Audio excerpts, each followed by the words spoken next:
lock his leg out and control his hip. The other fashion is the dead angle, which is like waiter sweeps or pendulum sweeps. Okay, which means I'm going to sweep Victor towards the knee because he can't post that way. I'm blocking his leg and I'm able to sweep him over, right? And then there's a game where you can play with your feet or hooks. Okay, and this is to help elevate, take backs. You know, like there's all kinds of hook games like that. So there's 3 styles of deep half guard elements like that. If you mix them, you're going to screw yourself up. I trained with Robert Drysdale, and he told me something really cool one day. Let's see if I'm sweaty enough. You have full guard, and you have half guard, and you got butterfly, and you have deep half. You have all the other fancy guards in between too, spider and all that. In full guard, it's very, very submission orientated. There's sweeps there, but it's very submission orientated, okay? Heavier submissions in the full guard than any other position. In the half guard, you're going to begin to get more sweep orientated and less submissions, right? And then when you get to butterfly guard, it's going to become very heavy with sweeps and less submissions.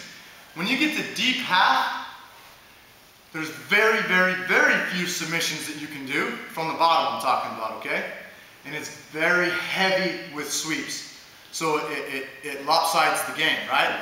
The further down this side of the guards, you get more sweep or submission orientated. The further you go this way, the more that you get more sweep orientated.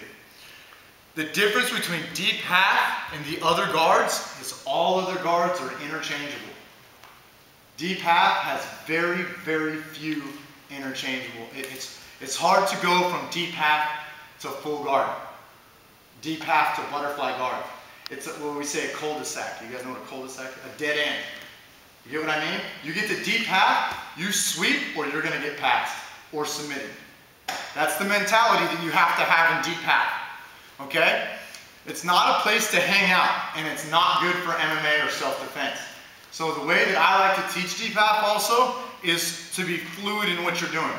So that I don't go to deep half and then hang out and wait for Victor to underhook me and you know, and pass me, right? So I want to go straight into a sweep.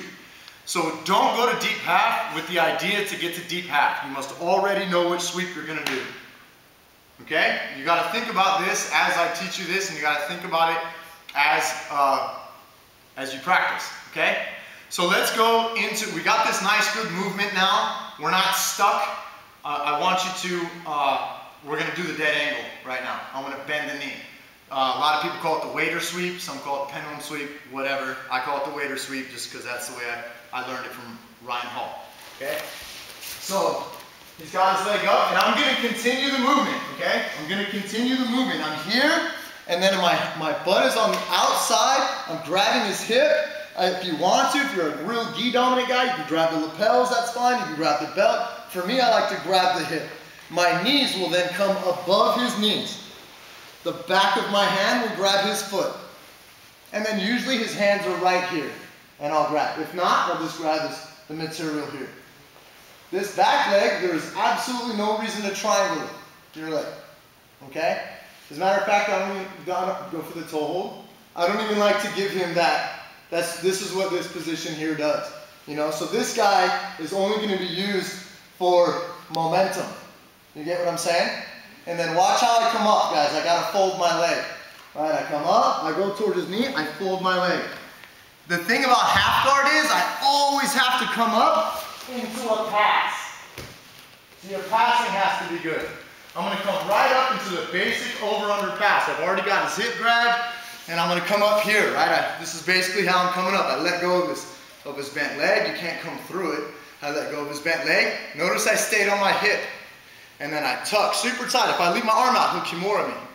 There's lots of danger in these guards, okay? So I have to make sure that my bicep and shoulder touches his quadricep, top of his leg, look. And I move it out of the way and bring my knee in. Let's try and go. So just watch it a few times, go over and over it. And then when you get this will probably be the hardest technique of the night. Once you get this down, then everything will start to flow a lot easier. Understand? Yeah? Okay. This one here, sweep.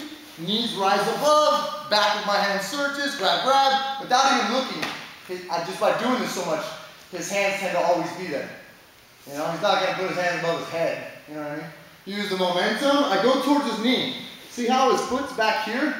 I don't want to go towards his back. That's not the dead angle. The dead angle is his knee. So I go towards that dead angle. I bend my knee in half. I stay on my hip. Don't come up on your knees. I let go, I put me in half guard, just close your legs. Yeah, so now I'm in half guard, which is okay. I got my 2 points, it's not the end of the world. I'm on top now. But if you can come up into a full pass, I'd rather do that. And you have the opportunity to do that.